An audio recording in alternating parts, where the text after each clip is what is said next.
നമസ്കാരം. കേരള PSC 2024 നടത്തിയ ambulance assistant പരീക്ഷയുടെ ചോദ്യപേപ്പറാണ് ഇന്ന് നോക്കുന്നത്. ആദ്യത്തെ ചോദ്യം, ഇന്ത്യൻ നാഷണൽ കോൺഗ്രസിൻ്റെ പ്രഥമ സമ്മേളനത്തിൻ്റെ അധ്യക്ഷൻ ആരായിരുന്നു? ഇന്ത്യൻ നാഷണൽ കോൺഗ്രസിൻ്റെ പ്രഥമ സമ്മേളനത്തിൻ്റെ അധ്യക്ഷൻ ആരായിരുന്നു? WC ബാനർജി ആയിരുന്നു ഇന്ത്യൻ നാഷണൽ കോൺഗ്രസിൻ്റെ ആദ്യ സമ്മേളനത്തിൻ്റെ അധ്യക്ഷൻ. ഉത്തരം ഓപ്ഷൻ ബി ആണ്, WC ബാനർജി. അടുത്ത ചോദ്യം, സർവേന്ത്യ മുസ്ലിം ലീഗ് രൂപീകരിച്ച സ്ഥലം.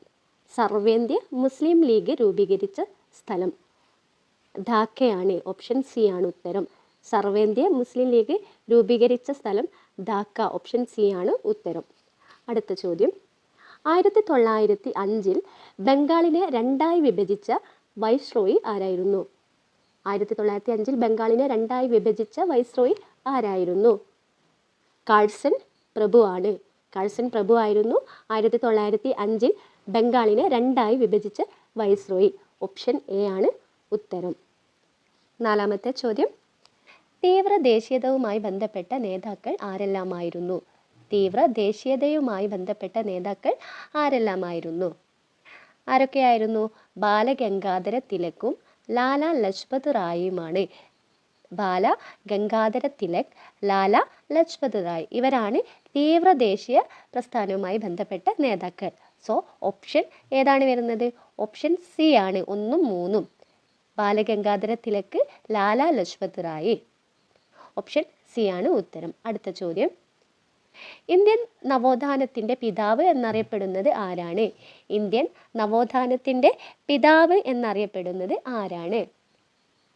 രാജാറാം മോഹൻ റോയ്. രാജാറാം മോഹൻ റോയ് ആണ് ഇന്ത്യൻ നവോത്ഥാനത്തിൻ്റെ പിതാവ് എന്നറിയപ്പെടുന്നത്. ഓപ്ഷൻ ഡി ആണ് ഉത്തരം. ആറാമത്തെ ചോദ്യം, ഇന്ത്യയുടെ പ്രഥമ പ്രസിഡന്റ് ആരാണ്? ഇന്ത്യയുടെ പ്രഥമ പ്രസിഡന്റ് ആരാണ്? ആരായിരുന്നു ഇന്ത്യയുടെ ആദ്യത്തെ president? Doctor Rajendra Prasad. Doctor Rajendra Prasad. Option A ആണ് ഉത്തരം. ഇന്ത്യയുടെ പ്രഥമ പ്രസിഡന്റ് ഡോക്ടർ രാജേന്ദ്ര പ്രസാദ്. അടുത്ത ചോദ്യം, ഇന്ത്യയുടെ ഭരണഘടനാ ദിനമായി ആചരിക്കുന്നത് എന്നാണ്? ഇന്ത്യയുടെ ഭരണഘടനാ ദിനമായി ആചരിക്കുന്നത് എന്നാണ്? ഡിസംബർ 26-നാണ്. ഡിസംബർ 26-നാണ് ഇന്ത്യയുടെ ഭരണഘടനാ ദിനമായി ആചരിക്കുന്നത്. ഓപ്ഷൻ ഡി ആണ് ഉത്തരം. അടുത്ത ചോദ്യം, താഴെ തന്നിരിക്കുന്നവയിൽ ഇന്ത്യൻ ഭരണഘടനയുടെ സവിശേഷതകളിൽ ഉൾപ്പെടാത്തത് ഏത്? താഴെ തന്നിരിക്കുന്നവയിൽ ഇന്ത്യൻ ഭരണഘടനയുടെ സവിശേഷതകളിൽ ഉൾപ്പെടാത്തത് ഏത്? ഉൾപ്പെടാത്തത് എന്നാണ് ചോദ്യം. എഴുതപ്പെട്ട ഭരണഘടന. എഴുതപ്പെട്ട ഭരണഘടന അത് ഇന്ത്യൻ ഭരണഘടനയുടെ സവിശേഷതയാണ്. ഇന്ത്യൻ ഭരണഘടന എഴുതപ്പെട്ട ഭരണഘടനയാണ്. അടുത്തത്, പ്രസിഡൻഷ്യൽ സമ്പ്രദായം. പ്രസിഡൻഷ്യൽ സമ്പ്രദായം ഇന്ത്യൻ ഭരണഘടനയുടെ സവിശേഷതയിലല്ല. പ്രസിഡൻഷ്യൽ സമ്പ്രദായം അതിൽ ഉൾപ്പെട്ടിട്ടില്ല. സോ അത് തെറ്റാണ്. മൗലിക അവകാശങ്ങൾ അത് ഇന്ത്യൻ ഭരണഘടനയുടെ സവിശേഷതകളിൽ ഉൾപ്പെട്ടതാണ്. സ്വതന്ത്ര നീതിന്യായ വ്യവസ്ഥ. സ്വതന്ത്ര നീതിന്യായ വ്യവസ്ഥ അതും എന്ത് തന്നെയാണ്? ഭരണഘടനയിൽ ഉൾപ്പെട്ടതാണ്. സോ ഓപ്ഷൻ ബി ആണ് ഉത്തരം. ഉൾപ്പെടാത്തത് ഏത് എന്നതാണ് ചോദ്യം.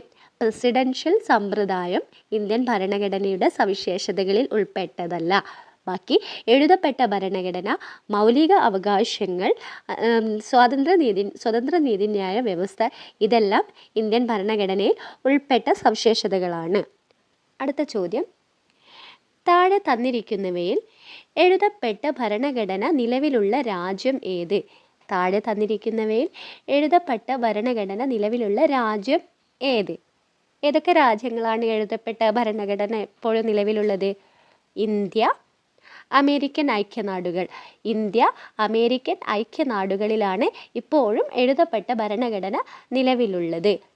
അപ്പോൾ ഓപ്ഷൻ ഏതാണ് വരുന്നത്? ഓപ്ഷൻ സി ആണ്. Option C 1, 4. അടുത്ത ചോദ്യം, താഴെ തന്നിരിക്കുന്നവയിൽ മൗലിക അവകാശങ്ങളിൽ പെടാത്തത് ഏത്? താഴെ തന്നിരിക്കുന്നവയിൽ മൗലിക അവകാശങ്ങളിൽ പെടാത്തത് ഏത് എന്നതാണ് ചോദ്യം. മതസ്വാതന്ത്ര്യത്തിനുള്ള അവകാശം. മതസ്വാതന്ത്ര്യത്തിനുള്ള അവകാശം എന്താണ്? മൗലിക അവകാശങ്ങളാണ്. സമത്വത്തിനുള്ള അവകാശം, അതും മൗലിക അവകാശങ്ങളിൽ ഉൾപ്പെടുന്നതാണ്. ചൂഷണത്തിന് എതിരായുള്ള അവകാശം, അതും മൗലിക അവകാശമാണ്. സ്വത്ത് സമ്പാദിക്കാനുള്ള അവകാശം, സ്വത്ത് സമ്പാദിക്കാനുള്ള അവകാശം മൗലിക അവകാശമല്ല. അപ്പോൾ ഇത് തെറ്റാണ്. ഓപ്ഷൻ ഡി തെറ്റാണ്. സോ ഉൾപ്പെടാത്തത് ഏത് എന്നതാണ് ചോദ്യം. ഓപ്ഷൻ ഡി ആണ് ഉത്തരം. മൗലിക അവകാശങ്ങൾ മതസ്വാതന്ത്ര്യത്തിനുള്ള അവകാശം, സമത്വത്തിനുള്ള അവകാശം, ചൂഷണത്തിനെതിരെയുള്ള അവകാശം, ഇതെല്ലാം മൗലിക അവകാശങ്ങളിൽ ഉൾപ്പെടുന്നതാണ്. അടുത്ത ചോദ്യം, പയ്യന്നൂരിൽ ഉപ്പ് സത്യാഗ്രഹത്തിന് നേതൃത്വം നൽകിയത് ആര്? പയ്യന്നൂരിൽ ഉപ്പ് സത്യാഗ്രഹത്തിന് നേതൃത്വം നൽകിയത് ആര്? കെ കേളപ്പൻ. കെ കേളപ്പനാണ് പയ്യന്നൂരിൽ ഉപ്പ് സത്യാഗ്രഹത്തിന് നേതൃത്വം നൽകിയത്. ഓപ്ഷൻ ബി ആണ് ഉത്തരം. ഓപ്ഷൻ ബി ആണ് ഉത്തരം.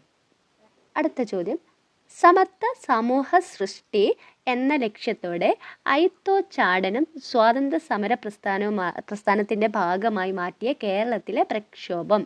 സമത്വ സമൂഹ സൃഷ്ടി എന്ന ലക്ഷ്യത്തോടെ അയിത്തോച്ചാടനം എന്ന സമര പ്രസ്ഥാനത്തിൻ്റെ ഭാഗമായി മാറ്റിയ കേരളത്തിൻ്റെ പ്രക്ഷോഭം ഏതാണ്?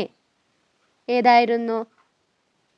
ഗുരുവായൂർ സത്യാഗ്രഹമാണ്. ഗുരുവായൂർ സത്യാഗ്രഹമാണ് സമത്വ സമൂഹ സൃഷ്ടി എന്ന ലക്ഷ്യത്തോടെ അയിത്തോച്ചാടന സ്വാതന്ത്ര്യ സമര പ്രസ്ഥാനത്തിൻ്റെ ഭാഗമായ പ്രക്ഷോഭം. ഓപ്ഷൻ ഡി ആണ് ഉത്തരം.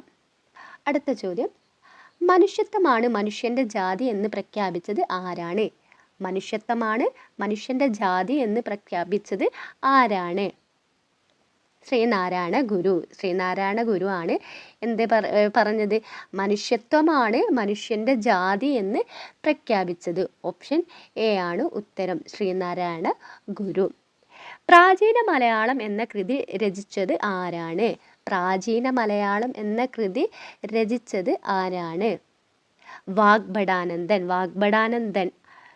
ഓപ്ഷൻ എ ആണ് ഉത്തരം. വാഗ്ഭടാനന്ദനാണ് പ്രാചീന മലയാളം എന്ന കൃതി രചിച്ചത്. അടുത്ത ചോദ്യം, സുഭാഷ് ചന്ദ്രബോസിൻ്റെ സമരങ്ങളിൽ ആകൃഷ്ടനായി INA-യിൽ ചേർന്ന മലയാളി. സുഭാഷ് ചന്ദ്രബോസിൻ്റെ സമരങ്ങളിൽ ആകൃഷ്ടനായി INA-യിൽ ഇന്ത്യൻ നാഷണൽ ആർമിയിൽ ചേർന്ന മലയാളി ആരാണ്? ആരാണ്? വക്കം അബ്ദുൽ ഖാദർ. വക്കം അബ്ദുൽ ഖാദർ ആണ് സുഭാഷ് ചന്ദ്രബോസിൻ്റെ സമരങ്ങളിൽ ആകൃഷ്ടനായി INA-യിൽ ചേർന്ന മലയാളി. ഓപ്ഷൻ ബി ആണ് ഉത്തരം. അടുത്ത ചോദ്യം, മനുഷ്യനെ ബഹിരാകാശത്ത് എത്തിക്കുന്നതിനായുള്ള ഇന്ത്യയുടെ പദ്ധതി. മനുഷ്യനെ ബഹിരാകാശത്ത് എത്തിക്കുന്നതിനായുള്ള ഇന്ത്യയുടെ പദ്ധതി ഏതാണ്? ഗഗൻയാൻ. ഗഗൻയാൻ എന്ന പദ്ധതിയാണ്. മനുഷ്യനെ ബഹിരാകാശത്ത് എത്തിക്കുന്നതിനായുള്ള ഇന്ത്യയുടെ പദ്ധതി ഗഗൻയാൻ. ഓപ്ഷൻ സി ആണ് ഉത്തരം. അടുത്ത ചോദ്യം, 2023 വനിതാ ലോകകപ്പ് ഫുട്ബോൾ കിരീടം നേടിയ രാജ്യം.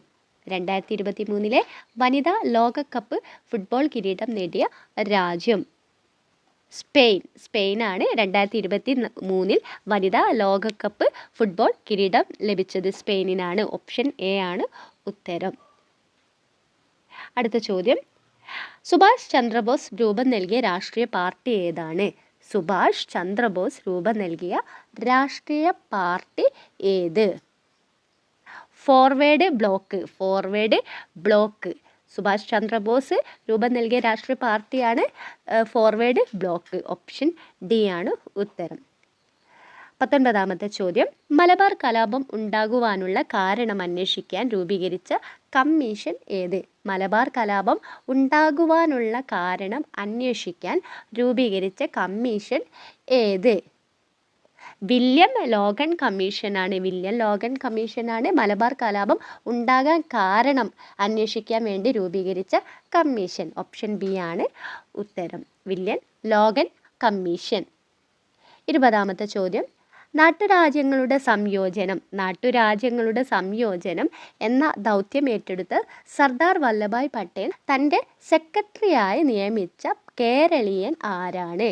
നാട്ടുരാജ്യങ്ങളുടെ സംയോജനം എന്ന ദൗത്യം ഏറ്റെടുക്കാൻ സർദാർ വല്ലഭായ് പട്ടേൽ നിയമിച്ച സെക്രട്ടറി കേരളീയൻ ആരാണ്?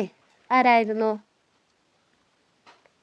VP മേനോനാണ്. വി പി മേനോനായിരുന്നു സർദാർ വല്ലഭായ് പട്ടേൽ നിയമിച്ച കേരളത്തിൻ്റെ സെക്രട്ടറി. നാട്ടുരാജ്യങ്ങളുടെ സംയോജനം എന്ന ദൗത്യം ഏറ്റെടുത്ത കേരളീയ സെക്രട്ടറിയാണ് വി പി മേനോൻ.